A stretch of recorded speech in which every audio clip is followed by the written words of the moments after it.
بسم اللہ الرحمن الرحیم نحمدہ ونصلی ونسلم علی رسولہ الکریم اما بعد۔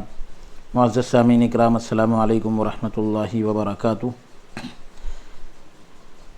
محدث دکن ابو الحسنات سید عبداللہ شاہ صاحب نقشبندی رحمۃ اللہ تعالی علیہ کا لکھا ہوا میلاد نامہ، جو آقا دو جہاں صلی اللہ علیہ وسلم کی پیدائش سے متعلق اور اس سے پہلے کے واقعات سے متعلق لکھا گیا،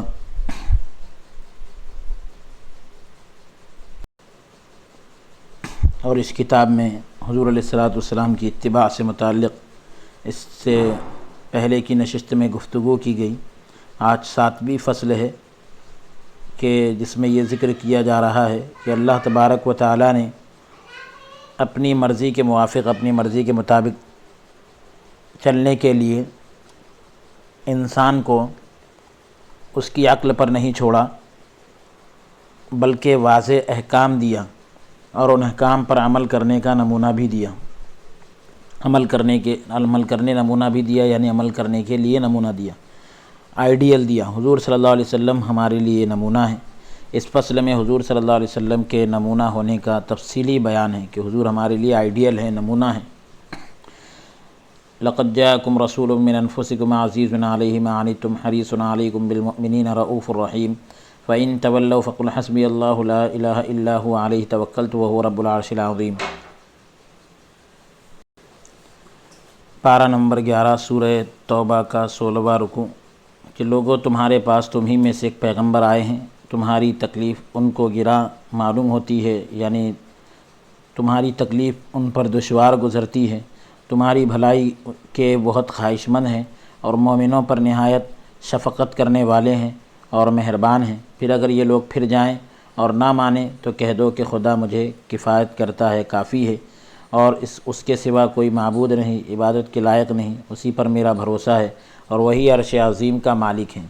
اللہ تعالیٰ کو اپنے بندوں پر کس درجہ رحمت ہے اور کتنی محبت ہے کہ ہماری تربیت کے لیے وہ انداز، وہ طریقہ اختیار فرمایا جیسا شفیق باپ اپنے بچے کے ساتھ کرتا ہے۔ ہمارے فائدے کے لیے ہم کو اپنی راہ پر لگانے کے لیے ایسا بہلاتا ہے جیسے کوئی بچوں کو کام لینے کے لیے بہلاتا ہے۔ اولیاء اللہ بھی ایسے ہی تدبیروں سے اصلاح کرتے ہیں۔ ایک واقعہ یہاں پر ذکر کر رہے ہیں کہ حضرت شیخ فرید شکر گنج رحمۃ اللہ علیہ کے ایک مرید کو حضرت کی ایک باندی کے ساتھ محبت ہو گئی۔ شیخ فرید کی ایک باندی کے ساتھ ایک مرید کو محبت ہو گئی، تو حضرت شیخ فرید کو جب اس کی خبر ہوئی تو حضرت نے ان کو نہ ملامت کی اور نہ خفا ہوئے، ناراض بھی نہیں ہوئے، بلکہ تدبیر یہ کیے، راستہ یہ اپنائے کہ اس باندی کو مسہل کی دوا پلا دیے، یعنی جس سے دست آئے ایسی دوا پلا دیے۔ اور جو دست آئے وہ سب ایک تشت میں، ایک تھال میں جمع کرا دیے سب۔ اب دست آنے سے اس باندی کا رنگ و روغن جاتا رہا۔ اس کے بعد اس باندی کے ہاتھ اس مرید کے پاس کھانا بھیجے، اس مرید کو اس باندی سے نفرت ہو گئی، اس کی طرف توجہ تک نہ کیے۔ پھر حضرت نے مہتر سے کہا، جو صفائی کرنے والا ہوتا ہے، اس سے کہا کہ وہ نجاست لاؤ، یعنی وہ دست لے کر، وہ پاخانہ، وہ گندگی لے کر آؤ۔ تو اس مرید کو اس باندی سے، یعنی جب وہ نجاست لائی گئی، حضرت اس مرید سے فرمائے کہ باندی تو وہی ہے، اس میں سے صرف نجاست کم ہو گئی ہے، اب تم کو اس باندی سے محبت نہ رہی، معلوم ہوا کہ تمہارا محبوب باندی نہیں تھی، یہ نجاست تھی۔ کیسے افسوس کی بات ہے کہ تم محبوب حقیقی کو چھوڑ کر اس نجاست یعنی گندگی سے دل لگائے تھے۔ وہ مرید ایک چیخ مارے اور توبہ کیے۔ ایسے ہی تدبیروں سے خدا تعالیٰ بھی اپنے بندوں کو اپنی طرف بلاتا ہے۔ صاحبو، آپ کو رسول اللہ صلی اللہ علیہ وسلم کا تابع دار بنانا اللہ تعالیٰ کو منظور ہے، یعنی اللہ تبارک و تعالیٰ کو پسند ہے۔ تابع داری بار ہو رہی ہے، بوجھ بن رہی ہے،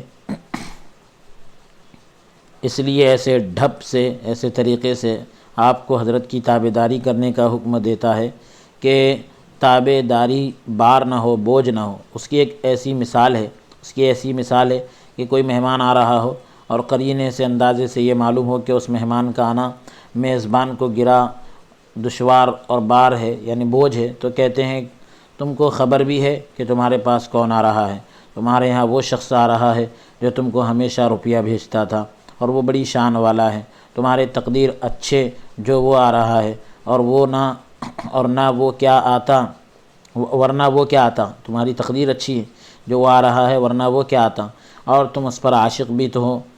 اس سے سننے والوں کو بے اختیار محبت اور تابعداری کا شوق پیدا ہوتا ہے۔ ایسے ہی اللہ تعالیٰ رسول اکرم صلی اللہ علیہ وسلم کے تشریف لانے کی خوشخبری دیتا ہے، اور حضرت کے یعنی حضور علیہ الصلوۃ کے ایسے اوصاف، ایسی خوبیاں بیان فرماتا ہے جس سے بے اختیار آپ کو حضرت سے یعنی حضور علیہ الصلوۃ سے محبت ہو جائے، اور آپ حضرت کے تابعدار بنیں، حضور کے فرمانبردار بنیں۔ خدا تعالیٰ کو اس کا حق حاصل تھا کہ آپ کو آپ کی رائے پر اور عقل پر چھوڑ دیتا، اور پھر غلطیوں پر مواخذہ فرماتا یعنی پکڑ فرماتا۔ اللہ کو اس کا اختیار تھا۔ آپ کا اور ہمارا مشاہدہ یہ مشاہدہ ہے، یہ دیکھنے میں آیا ہے کہ دنیا میں نوکروں سے کہا جاتا ہے کہ ہمارے اشاروں پر چلو۔ اگر کبھی نوکروں سے اس کے خلاف ہو جاتا ہے، یعنی اشارے کے خلاف ہو جائے تو باس پرس کرتے ہیں، پوچھ تاچھ کرتے ہیں کہ تم نے ہمارے اشاروں کو کیوں نہیں سمجھا، باوجود ایک قلیل معاوضے کے، تھوڑے سے بدلے کے۔ جب ہم کو یہ حق ہے تو کیا خدا تعالیٰ کو یہ حق نہ تھا کہ ہم کو ہمارے عقل پر چھوڑ دیتے اور گناہوں پر مواخذہ کرتے، یعنی پکڑ فرماتا اللہ تعالیٰ۔ اللہ تعالیٰ کو یہ اختیار تھا، حق تھا۔ اگر ایسا کرتا تو اگر اللہ تبارک و تعالیٰ ایسا کرے تو کیسی سخت مصیبت ہوتی۔ اس لیے ہماری عقل جو ہے خدا تعالیٰ کی مرضیات اور نامرضیات یعنی پسند اور ناپسند کو معلوم کرنے کے لیے کافی نہیں ہے۔ اللہ تعالیٰ کا کتنا بڑا احسان ہے کہ بجائے عقل پر چھوڑنے کے تمام احکام، سارے جتنے حکم ہیں صاف صاف بیان فرمایا۔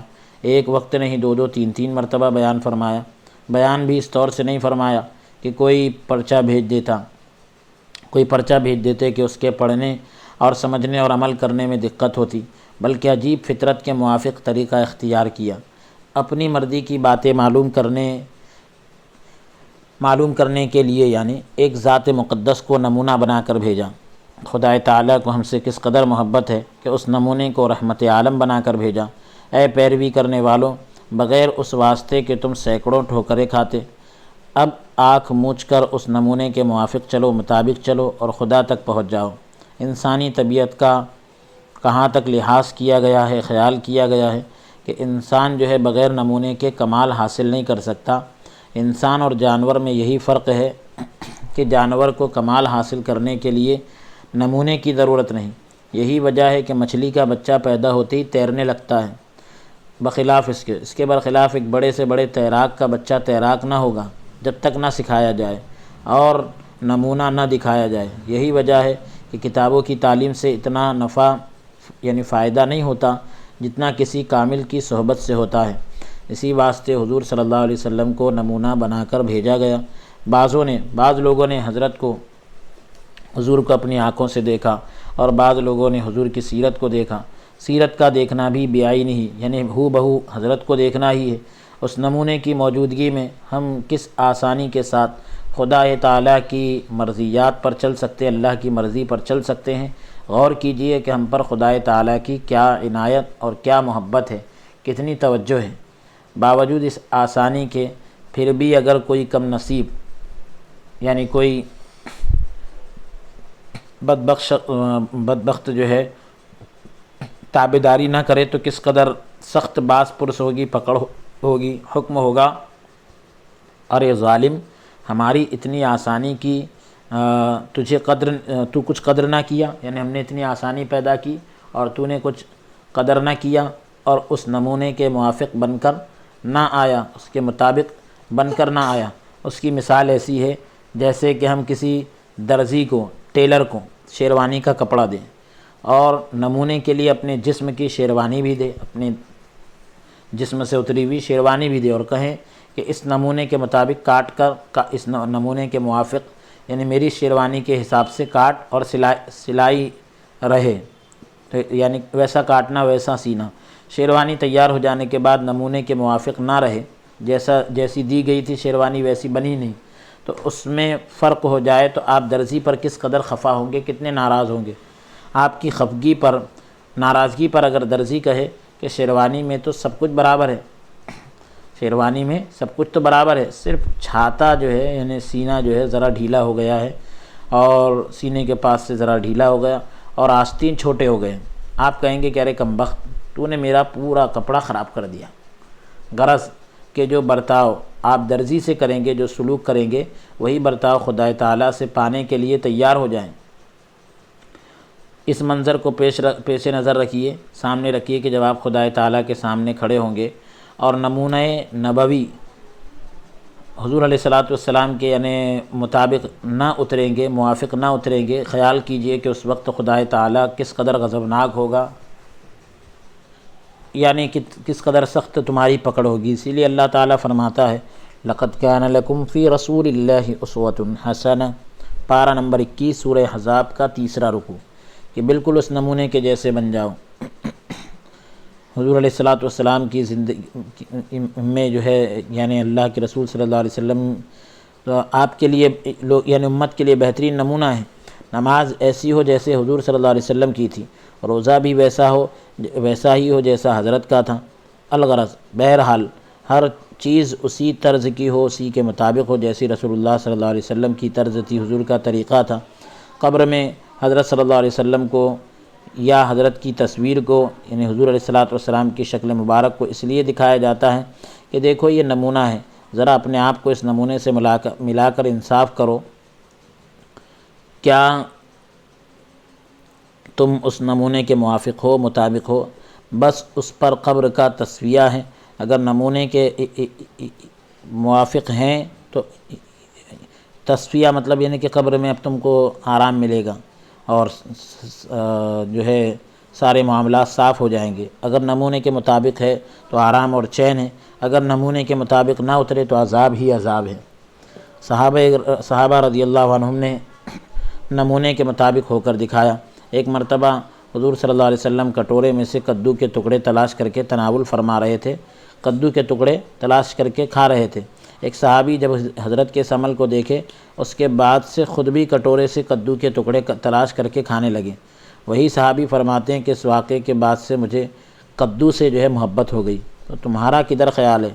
لقد جاءکم، نمونہ جو ہے یعنی تمہارے پاس آ گیا ہے۔ اب یہ وہی نمونہ ہے، یہ وہی نور ہے جو سب کائنات سے پہلے پیدا ہوا تھا۔ عالم ارواح میں اس نور کی تربیت ہو رہی تھی۔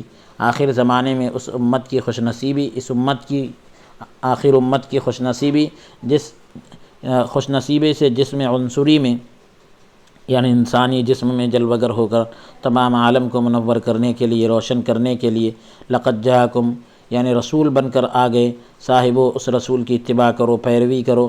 اس ہادی کی تابعداری آسان ہوتی ہے، یعنی ہدایت دینے والے کی، راستہ بتانے والے کی تابعداری آسان ہوتی ہے، پیروی آسان ہوتی ہے جس کے ہم پر احسان ہو اور اس سے محبت ہو اور وہ عظمت اور شان والا ہو۔ اسی لیے اللہ تبارک و تعالیٰ اب حضور صلی اللہ علیہ وسلم کی ایسی صفتیں بیان فرماتا ہے جس سے یہ تینوں باتیں ثابت ہوں کہ احسان بھی ہونا چاہیے اور محبت بھی ہونا چاہیے اور عظمت اور شان ہونا چاہیے، تب جا کر تابعداری آسان ہوتی ہے۔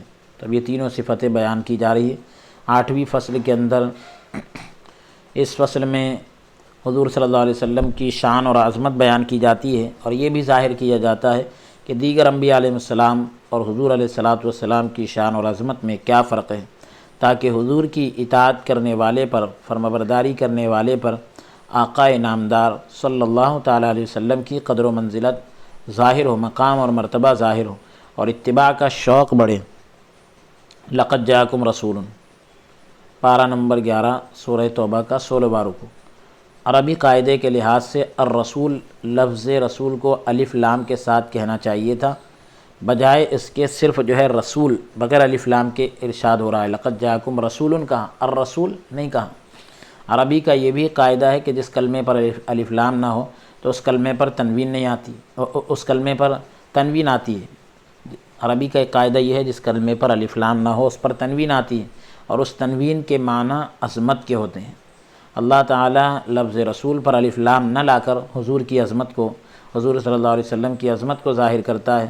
لقد جاءکم رسول، لوگوں تم کو کچھ خبر ہے کہ ایک عظیم الشان رسول آ گیا جس کا وجود افضل الموجودات، جس کی روح تمام پاک ارواح روحوں سے مطہر یعنی پاک، جس کا قبیلہ اور خاندان افضل القبائل سب قبیلوں میں افضل، جس کی زبان تمام زبانوں میں بہترین زبان یعنی عربی، جس کی کتاب تمام الہی کتابوں میں اللہ کی کتابوں میں بہترین کتاب یعنی قرآن مجید، جس کی آل بہترین آل انبیاء، جس کے اصحاب بہترین اصحاب انبیاء،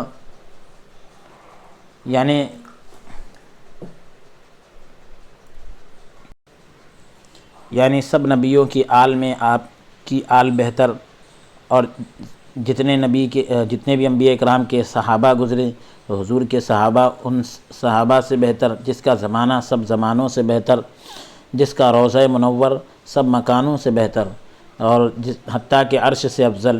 ایک وقت جو ہے سفر میں صحابہ کو ضرورت تھی تو آپ کی انگلیوں سے پانی بہا، وہ انگلیوں کا پانی افضل تمام پانیوں سے، جتنے دنیا کے پانی ہیں سب سے افضل وہ پانی، حتیٰ کہ زمزم سے بھی حضور صلی اللہ علیہ وسلم اور دیگر انبیاء کی عظمت کا تقابل۔ حضرت محمد صلی اللہ علیہ وآلہ وسلم وہ عظیم الشان نبی ہیں کہ تمام پیغمبر دنیا سے جانے کے بعد ان کے آثار ختم ہو جاتے ہیں، اور ہمارے نبی کے آثار جو ہے قیامت تک باقی رہیں گے۔ تمام انبیاء طالب رضائے حق ہیں، اللہ کی رضا کے طلبگار ہیں۔ وَعَجِلْتُ إِلَيْكَ رَبِّ لِتَرْضَىٰ، موسیٰ علیہ السلام اپنی امت کے منتخب لوگوں کو لے کر کوہ طور کی طرف چلے۔ یہ وَعَجِلْتُ إِلَيْكَ رَبِّ لِتَرْضَىٰ 16ویں پارے کی آیت ہے، سورہ طٰہٰ کا چوتھا رکن۔ سب لوگوں کو پیچھے آتے ہوئے موسیٰ علیہ السلام جو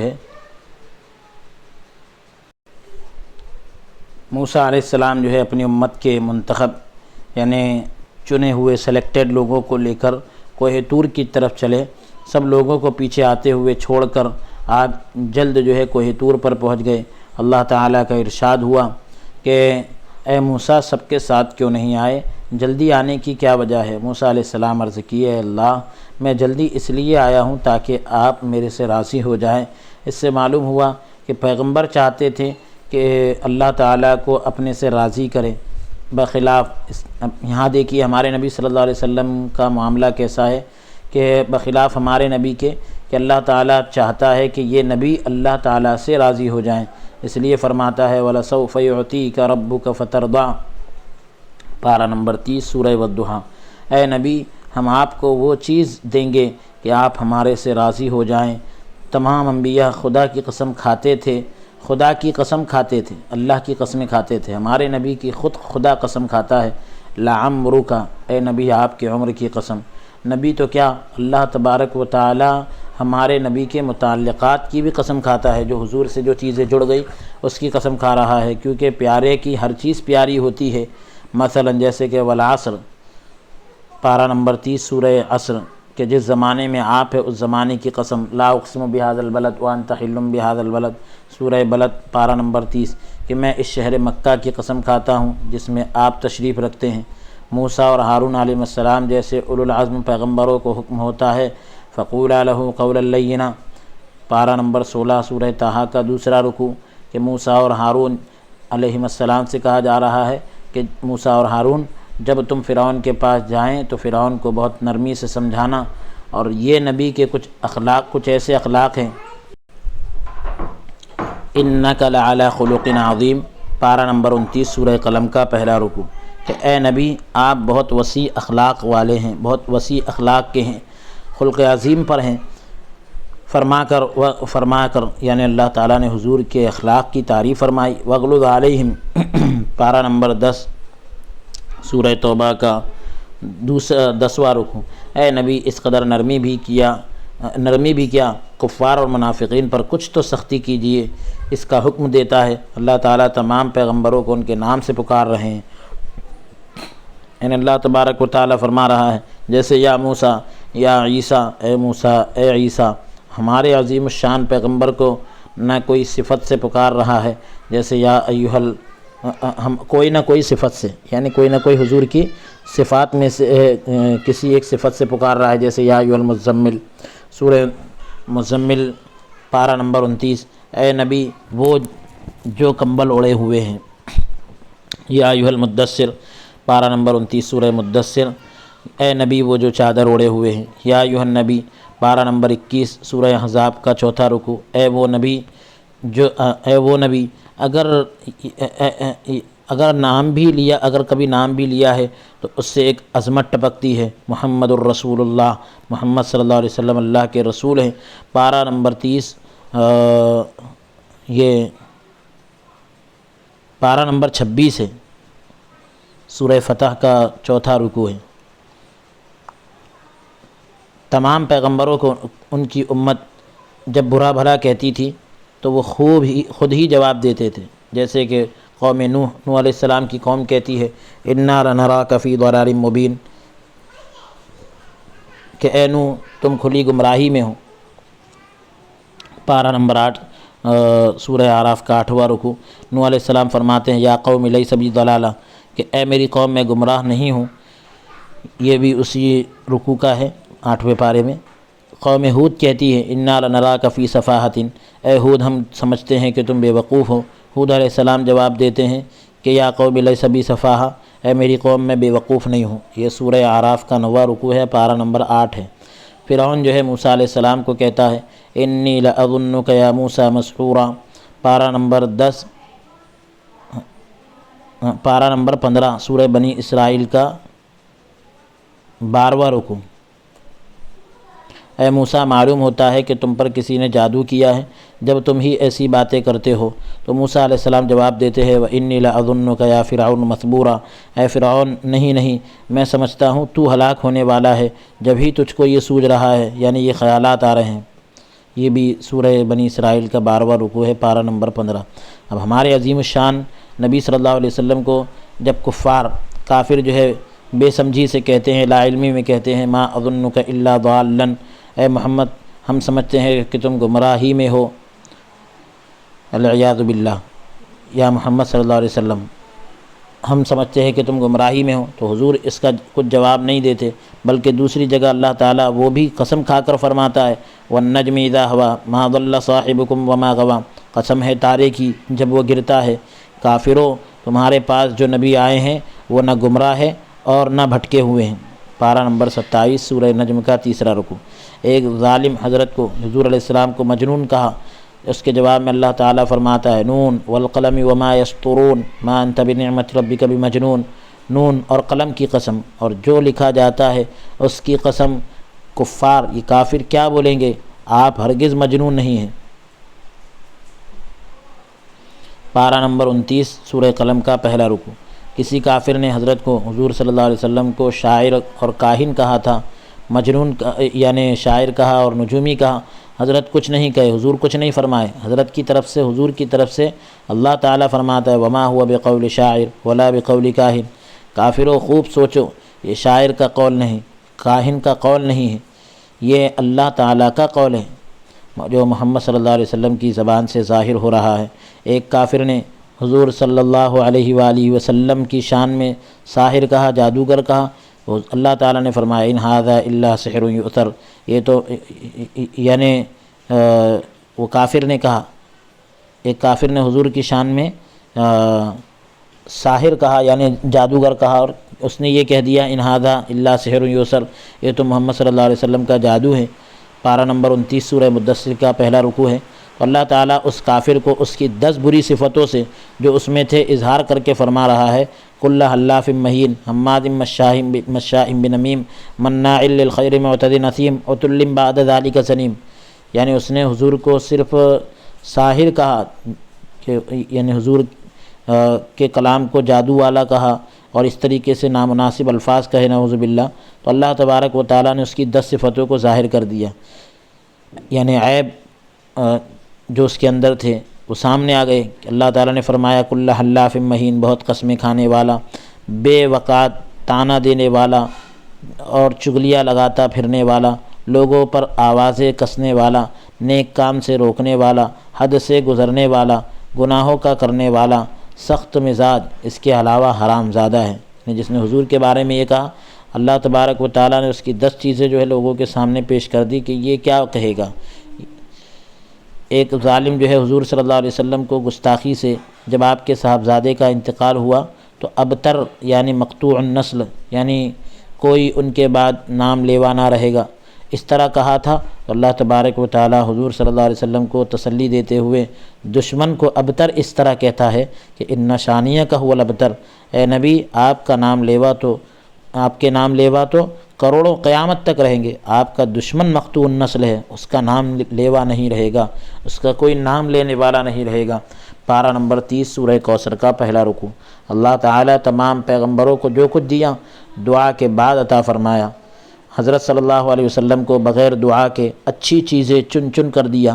اچھی چیزوں کی تفصیل یہ ہے کہ پہلی چیز تو یہ کہ جہت میں کعبے کی سمت جو ہے نماز عطا فرمائی، فولی وجہک شطر المسجد الحرام، نماز میں اپنا منہ مسجد حرام کی طرف کر لیا کرو۔ دوسرا پارہ سورہ بقرہ کا 17واں رکوع۔ اپنی صفات سے صفت عطا فرما دیا اللہ تعالیٰ نے، یعطی عطاء لا یخفی الفاقہ، حضور اس کثرت سے خیرات اور عطائیں دیتے ہیں کہ خود کے لیے فاقہ اور محتاجی کا کوئی خوف نہیں رکھتے ہیں۔ پھر تیسری چیز عبادت میں جہاد، یا ایھا النبی جاہد الکفار، تو یہ جہاد کرو کافروں سے۔ پارہ نمبر 10 سورہ توبہ کا بھی غالباً 10واں ہی رکوع ہے۔ مقامات میں سے محمود عطا کر دی، مقام محمود دے دیا، عسیٰ ان یبعثک ربک مقاما محمودا۔ پارہ نمبر 15 سورہ بنی اسرائیل کا 9واں رکوع ہے۔ قیامت کے دن ضرور آپ کو آپ کا رب مقام محمود عطا کرے گا، جہاں آپ کھڑے رہ کر اللہ تعالیٰ کی ایسی تعریف کریں گے کہ نہ کوئی انسان کیا اور نہ آپ کبھی کیے، جس کے صلے میں آپ کو شفاعت کبریٰ کی اجازت دی جائے گی۔ پانچویں چیز یہ کہ ناموں میں سے اللہ تعالیٰ نے آپ کو نام محمد دے دیا، وما محمد الا رسول۔ پارہ نمبر 4 سورہ آل عمران کا 15واں رکوع۔ پھر احوال میں سے، حالات میں یعنی کیفیتوں میں سے حالت عشق عطا فرما دی، یحبہم ویحبون، اللہ تعالیٰ ان سے محبت کرتا ہے تو وہ اللہ سے محبت کرتے ہیں۔ پارہ نمبر 6 سورہ مائدہ کا 8واں رکوع ہے۔ پھر 7ویں چیز ہے کہ دنوں میں سے اللہ تعالیٰ نے جمعہ کا دن دیا۔ 8ویں نعمت جو عطا کی شب میں سے، راتوں میں سے شب قدر دیا۔ 9ویں چیز جو ہے بلد یعنی شہروں میں سے مکہ مکرمہ۔ 10ویں چیز یہ ہے کہ مہینوں میں سے ماہ رمضان کا مہینہ دے دیا۔ 11ویں چیز از پیراں یعنی بوڑھے جانثاروں میں حضرت ابوبکر کو دیا۔ پھر اس کے بعد جو ادھیڑ عمر کے ہوتے ہیں تو ادھیڑ جانثاروں میں سے حضرت عمر رضی اللہ تعالیٰ عنہ کو دیا۔ از اغنیاء مالداروں میں سے، یہ کہول یہ عربی زبان کا لفظ ہے، ادھیڑ عمر کو کہتے ہیں از کہول، یہ جو 12ویں نمبر پر ہے۔ اور مالداروں میں سے غنی یعنی مالدار جانثاروں میں سے حضرت عثمان رضی اللہ تعالیٰ عنہ کو دیا۔ از فتح نوجوان جانثاروں میں سے حضرت علی کو دیا۔ از بنات بیٹیوں میں سے جو ہے صاحبزادیوں میں حضرت فاطمہ جیسی صاحبزادی دیا۔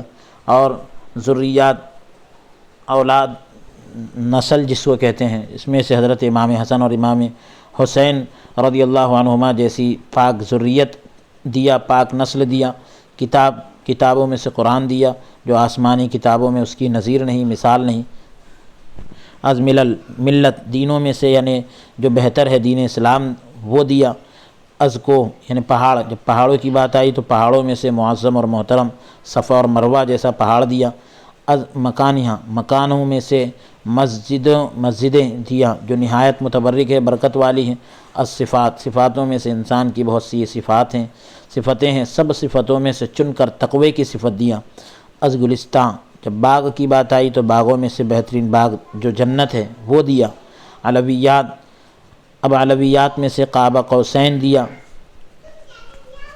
ایک مقام ہے، فکان قاب قوسین او ادنیٰ، کہ کتنا قرب عطا کر دیا۔ سفلیات یعنی اب نیچے کی بات کی جائے زمینی حصے میں تو یہاں پر زمینی حصے میں دیا، حرم دے دیا۔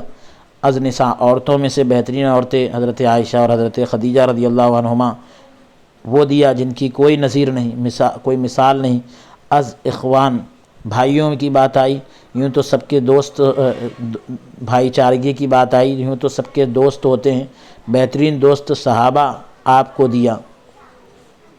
از غذاؤں میں سے بہترین غذا دودھ دیا۔ از خواب، خواب تو سب کو پڑھتے ہیں آتے ہیں، آپ کو رویائے صالحہ دیا، اچھے خواب دیا۔ از انہار، نہروں میں سے کیا دیا؟ نہروں میں سے جنت کی نہریں دیا۔ از اعمال، اعمال میں سے کیا دیا؟ اعمال میں سے بہترین عمل نماز دیا۔ از ذکر، ذکر میں سے کیا دیا؟ خدا کا ذکر کئی طرح سے ہوتا ہے، سب ذکروں میں سے بہترین ذکر لا الہ الا اللہ دیا۔ از بنی آدم، آدم کی اولاد میں سے کیا دیا؟ تو بہت سی امتیں ہوئیں، حضور کی بہت سی امتیں آئیں، یہ خیر الامم بہترین امت محمد صلی اللہ علیہ وسلم کو دیا۔ اللہ تبارک و تعالیٰ نے حضرت کو سب اچھی اچھی چیزیں چن چن کر دیا، تو تعجب نہیں، کیونکہ پیارے کو دیا ہی کرتے ہیں، سب کو اچھی چیزیں سب اچھی چیزیں حضرت کو دے کر، حضرت جیسے یعنی حضور صلی اللہ علیہ وسلم جیسے اللہ کے محبوب نبی ہم جیسوں کو دیا جو اس نعمت کے قابل نہ تھے۔ تعجب تو اس بات کا ہے، لقد من اللہ علی المؤمنین اذ بعث فیہم رسولا من انفسہم، پارہ نمبر 4 سورہ آل عمران کا 17واں رکوع۔ اللہ تعالیٰ کا بڑا احسان ہوا مسلمانوں پر کہ ہمارے ہی میں سے ایک حضرت کو رسول بنا کر ہمارے پاس بھیجا۔ لقد جاءکم رسول، وہ عظیم الشان نبی آ گیا،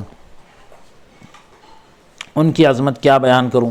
ایک روز چند صحابہ اکرام جمع تھے، آپس میں کہنے لگے کہ اللہ تبارک و تعالیٰ نے حضرت آدم کو صفی بنایا، حضرت ابراہیم کو خلیل، حضرت موسیٰ کو کلیم، حضرت عیسیٰ کو کلمہ اور روح اللہ بنایا علیہم السلام۔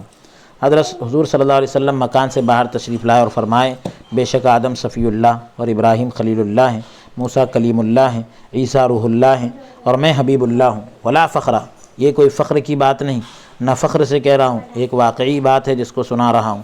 صفی اللہ کے ساتھ عصا آدم، آدم علیہ السلام سے جو لغزش ہوئی وہ بھی ذکر فرمایا۔ حضرت ابراہیم کی خلت دوستی کے ساتھ والذی اطمع ان یغفر لی، پارہ نمبر 19 سورہ شعراء کا 5واں رکوع، کہ میں امید کرتا ہوں کہ خدا میری مغفرت فرمائے، یہ بھی ہے۔ موسیٰ کے کلیم اللہ ہونے کے ساتھ یہ معذرت کہ رب انی ظلمت نفسی فاغفر لی، اے میرے رب میں گناہ کر کے، یعنی یہ انبیاء اکرام کے جو مقامات اور مراتب ہوتے ہیں تو وہ اوپر والے مرتبے سے جو نیچے والا مرتبہ ہوتا ہے تو اس کے ایک اپنے معاملات ہوتے ہیں، اس پر آنا بھی ان کے لیے سیئات میں شمار ہوتا ہے۔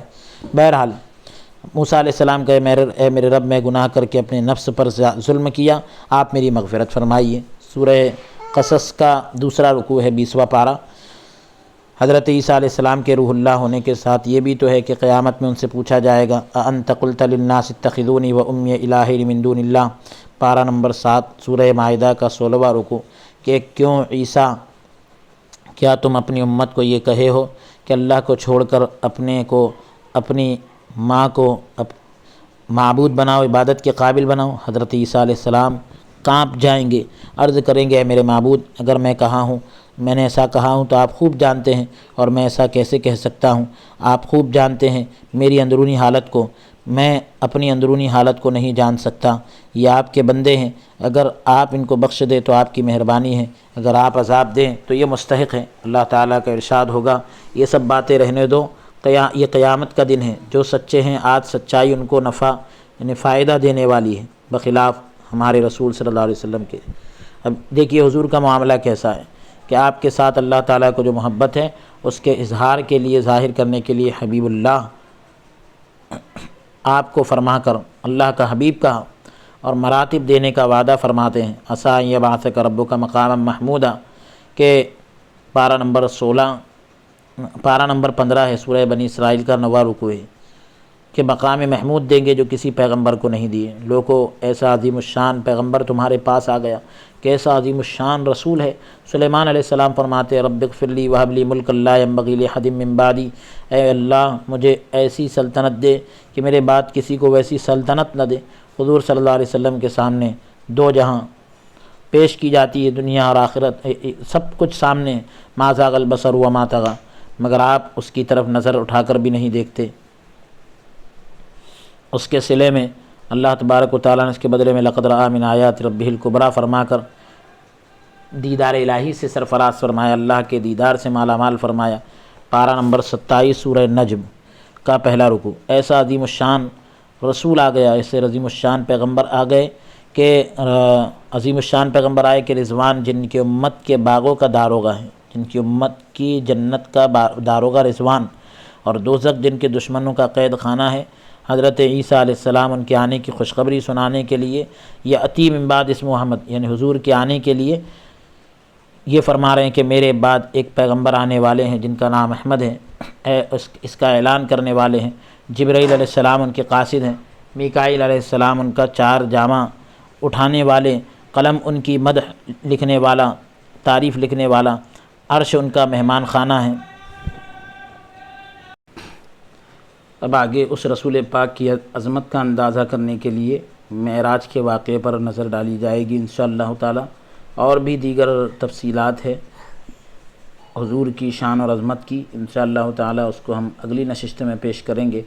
آج کے سلسلہ درس کو یہیں موقوف کرتے ہیں۔ اللہ عز و جل کی بارگاہ میں درخواست اور دعا کرتے ہیں کہ رب تبارک و تعالی ہم سب کو قول سے زیادہ عمل کی توفیق عطا فرمائیں۔ دوران درس اگر کوئی لغزش یا کوتاہی ہوئی ہو تو اللہ تبارک و تعالی اپنے فضل سے معاف عطا فرمائیں۔ استغفر اللہ ربی من کل ذنب واتوب الیہ، وصلی اللہ تعالی وسلم علی خیر خلقہ سیدنا و نبینا محمد وعلی آلہ واصحابہ اجمعین برحمتک یا ارحم الراحمین والحمد للہ رب العالمین۔